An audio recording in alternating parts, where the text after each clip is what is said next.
Hello, friends. Welcome back to the Diet Diaries. I literally always start this podcast the same way, and then I comment about how I started the same way. I don't know. That's just what I do. Thank you for listening today.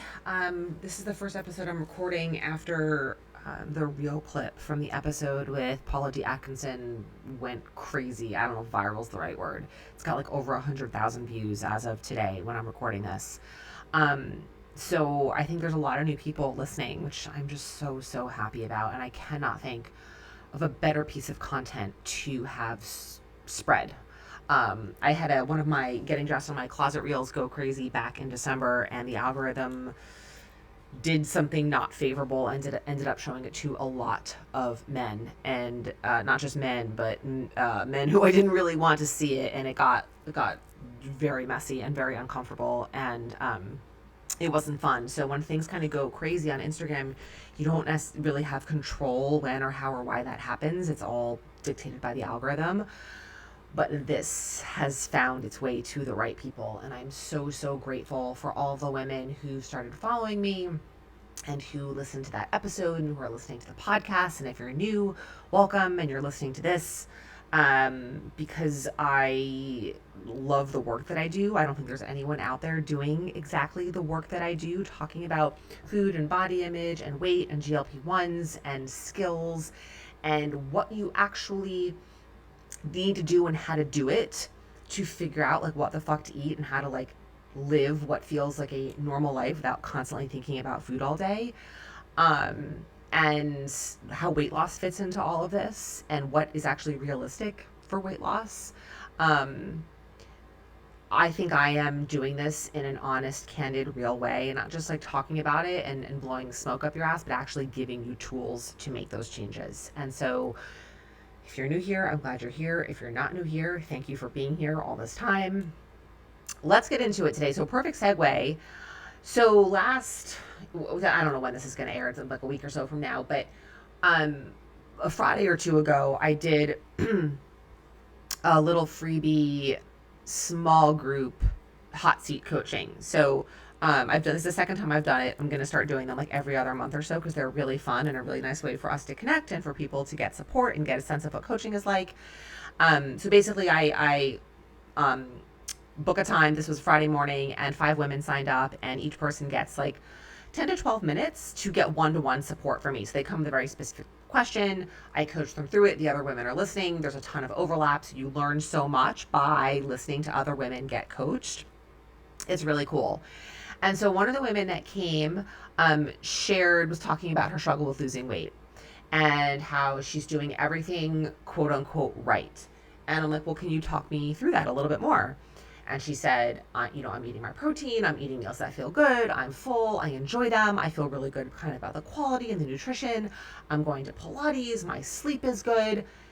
Basically doing all of the things. And the scale isn't moving. And I'm like, okay, well, it sounds like your body's pretty happy where it is, but your brain isn't. And she was like, oh my God, I have never thought of it that way before. And that's really at the core of so much of this. Our body, your body does not give a fuck what your brain wants or that you want to lose weight. It literally does not. Because your body's job is not to look the way you want it to look. Your body's job is to keep you alive, is to survive, is to keep you going through the world. That is, at a primal level, looking through the lens of evolution, which you kind of have to do to a degree with this. That's what your body cares about. It's only your brain that cares about losing weight and the way that you look. Your body's like, I'm cool, I'm good. And if your body's not good, it's going to do what it needs to do to take care of it, or it's going to let you know, and it's going to say, hey, this is not going well. You need to go get some help with this. And yes, sometimes help with this can be weight loss. Yes, there absolutely are people for whom losing weight would make them healthier. I'm not really talking to that group of people right now. Right now, I'm talking to the group of people who are, I want to lose 2 pounds, 3 pounds, 5 pounds, 10 pounds, maybe even like 15 pounds. Maybe they even want to lose more, but don't actually, quote unquote, need to lose more. Losing that weight would not make them healthier, right? I think that's a good way to think about it, right? For there's absolutely a population of people, this is really people for whom GLP-1s are really meant, where losing body fat would make you healthier. And then there's people for whom losing body fat will not make you healthier. In fact, it will make you less healthy, both mentally and physically, but your brain wants you to lose weight. It's not going to make your body healthier, right? And I think that concept of your body's happy where it's at, but your brain isn't, is kind of like a helpful, oh, okay. Doesn't like flip the switch and say, oh, I don't give a shit about this anymore. But I think it's a different way of thinking about it, and starts to draw up or ask the question of, well, then what am I sacrificing? What do I have to do? And that was kind of where that conversation with this woman went, right? It's like, are you willing to do, if the way, and this is why I preface the whole conversation kind of through the lens of my coaching framework, nutritious, satisfying, filling, NSF. And basically I was asking her, are your meals nutritious? Are they satisfying? Are they filling? And basically across the board, 95% of the time, she was like, yeah, they are, right? So if your meals are checking those boxes, and she's like, I'm not snacking, I'm not emotional eating, I'm not like, there's no other behaviors going on that are problematic, that are causing her to eat more food than her body needs, there's really not a lot of levers to pull there that are not going to come at a cost. That cost being hunger, probably cravings, increased food noise, which all impact your mental well-being and your quality of life. And this is the thing that nobody wants to talk about, right? Everyone who's coaching weight loss out there doesn't talk about this. When your body is happy where it's at, and you are, clinically speaking, not going to be healthier by losing those 5, 10, 15 pounds, and sometimes there's some subjectivity with that, very often losing weight is going to come at a cost. And the question becomes, are you willing to pay that cost? And is it a cost you are willing to pay for the rest of your life, right? Because if you are someone who, let's say, okay, in order to lose weight, I need to like start pulling things out of my diet.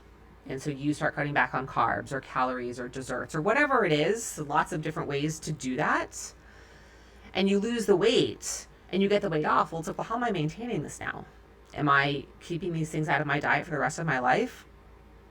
How is that in alignment with your values and and your quality of life? Has this weight loss made the quality of your life better or worse? Is another way of thinking about it.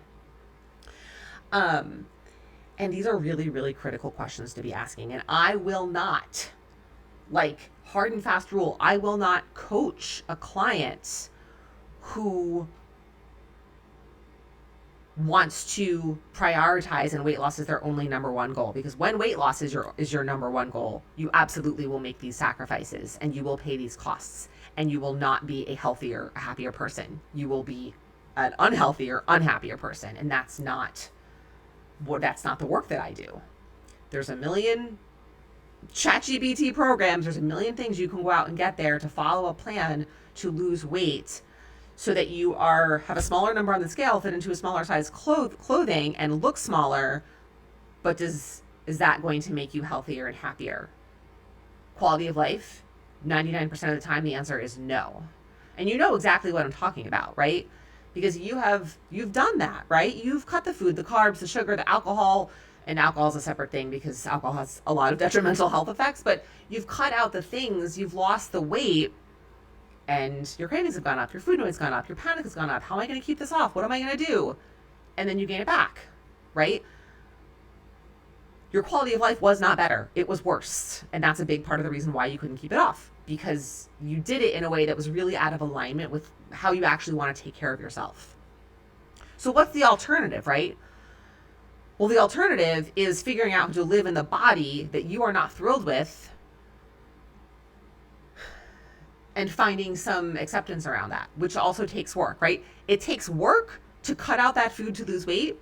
It takes work to find a level of comfort and acceptance of being in the body that you're in. And then the question is, well, which of that work, I have to sneeze, which of that work feels more in alignment and feels like it's going to improve your quality of life? I think the quality of life thing is a really helpful way of thinking about it. Sometimes I know the alignment of values thing maybe gets a little like, not woo-woo, but a little heady. But I think quality of life is something that we can all kind of easily wrap our brains around, right? So which of that work improves your quality of life? Only you know the answer to that, right? I'm not here to tell you that answer. But I think these are really, really essential things to be thinking about. So if you are someone who's listening to this and you're like, I really want to lose 10 pounds, the first thing I want you to think about is through the lens of NSF, nutritious, satisfying, filling. I want you to think about your meals through that and think about what boxes am I checking, right? And I want you to picture those three as a Venn diagram. I've talked about this a million times before, but if you're new and if you need a refresher, we always need refreshers. Those three things are like a Venn diagram. They overlap, so they're of equal priority. How many of your meals are checking all three of those boxes and how many are not? Do you find, as many people do, that you are sacrificing the satisfaction piece in order to get the nutrition, especially around weight loss? We live this belief of like, if it doesn't suck, it's not going to work. If I'm enjoying my food too much, I can't possibly be losing weight or be healthy. That's not true. That's like a false narrative that we've been sold. Because if most of your meals are checking those boxes and you are not snacking a lot, you don't have a lot of cravings, which typically when your meals are checking those NSF boxes, those things are at bay, they're really quiet, then you're in a really good place with food. It doesn't mean you're automatically happy with how your body is. This is where like your body's pretty happy, your brain isn't. If you are not, if you notice that one of those three or maybe two of those three are consistently missing, then it's like, okay, well, how can I start to think about my food through that lens and start to kind of optimize what I'm eating through that lens of nutrition, satisfaction, and fullness. And in some cases, depending, there's a lot of like factors that just depends on, making those changes can result in weight loss, right? Especially if you're someone who is carrying around a lot of extra body fat. If you are someone for whom losing weight likely is going to make you healthier by kind of objective clinical measures. But if you are kind of closer to maybe where your body wants to be, your body's just going to be where it is. And it's like, I'm cool right here. I don't care that you want to lose 10 pounds. I don't care that you want to see a certain number on the scale. I don't care that you want to fit into like those old jeans. I don't give a fuck. I'm happy here. That's a real thing physically, and that your body will kind of push back. That's why when you start to cut out food, your body turns up hunger. It's responding to what you're doing because your body is an interactive organism. It's not a machine where you flip a switch. It responds to what you give it, what you don't give it. So when you take away food, you get hungry. It's your body's way of saying, hello, I need more food. You're not giving me enough. It's not just like a thing your body's doing to piss you off. It's a thing your body's doing to, at a primal level, keep you alive. But these are the evolutionary mechanisms that evolved that got the human species to where it is today as the kind of most advanced life form on planet Earth. Also, we do a lot of stupid shit. So it's sometimes that's good. That goes both ways, I fully admit. As you're all thinking, oh my God, humans are fucking idiots. And we can be real fucking idiots. This is a perfect example, right? And I include myself with this. All the years I spent trying to think that I could like trump what my body knows how to do on a DNA cellular level because my brain is like, oh, you look fucking gross, Jordana. You're too fat. You're disgusting. Like, no guy's ever going to want to date you. You look gross. You won't look good. You can't buy those jeans until you fit into a 6. Your fat's rolling over. I mean, your brain's telling you all this. Meanwhile, my body's like, I'm pretty good. Like, I can go outside. I can run. I'm going to the gym. I go out with friends. I sleep pretty well. So these are the kinds of things. I got a little bit off track there. But I think it's not really off track because it's giving you, I think, just some more like anecdotal day-to-day context for the way that this stuff kind of comes up, right? So going back, thinking about your food through the lens of NSF, nutritious, satisfying, filling, thinking about how often am I checking those boxes, how often am I not? Then that starts to show you, okay, well, do I have an opportunity to make some changes with food? Okay, let's experiment with that and see what happens. What is that like? What are the outcomes of that? It is quite possible that could result in weight loss. If your food's already in a really good place, and I've had a couple clients come to me with this who still wants to lose weight, often what happens is it's like, yeah, I'm not, and sometimes we'll play around with making changes, right? Because if you come to me and you say, my only number one goal is to lose weight, we're probably not going to work together, right? But if you come to me and weight loss is something you want to look at and work on, but you also recognize that the way you're eating is like kind of fucked. Like, let's just call a spade, but let's call it what it is. We don't have to be all like, you don't have to tap dance around what it is, and call it disordered and all this, right? The way you, it's fucked. And obviously fucked exists on a spectrum. I'm going to work with you. Absolutely. And then we're going to play around so that you can figure out what you need to do so that you can start to create your own way of eating and become the expert of what you need to eat to get the nutrition you need, to feel full, to feel satisfied. And maybe that's going to involve with playing around with having less dessert or having less sugar or having less carbs, so you can see what levers you need to pull. And it's an experiment, right? And it becomes a experiment, adapt, and iterate, right? We try something, what worked, what didn't. We modify based on that, and then we try it again. And it's this iterative process over and over again until you've created your own way of eating, until you are an expert at exactly what you need to eat in any and every situation. On a random Tuesday at 3 o'clock, when your kid's homesick, when you've got a major work deadline, when you're going on vacation, when your in-laws drop by unexpectedly, when your dog has diarrhea all over the carpet and you were supposed to make dinner, in any fucking situation, you are going to know what to do. So, kind of like reining this back in a little bit, when you have that lens to look at through food, then you know, okay, this is, I'm pretty good where I am. I'm actually doing all those things, or I'm not. And then it's like, well, if I'm not doing all those things, I know what I need to work on. If I am doing all those things and I'm still not happy with where I am in my body, well, then what happens, right? This is where all the body image work comes in. How are you using clothes? How are you talking to yourself? How are you moving your body? What's the language around that? What's the language that you're using to talk to yourself when you get dressed in the morning? Do you have clothes that you like? Do you have clothes that fit? Do you have clothes that are comfortable? Or are you like wearing old stuff or trying to squeeze in or waiting to fit into a smaller pair of jeans or whatever it is? Because here's the thing, just because your brain thinks something, A, doesn't make it true, B, doesn't mean you have to listen to it. But it is a process to learn how to do that. We are very good at listening to our brains. We are very good at believing everything our brain says is the truth, and that we will follow it to the ends of the earth at all costs. And learning how to not do that takes practice. That's part of the work that we're doing side by side along all of the food stuff, right?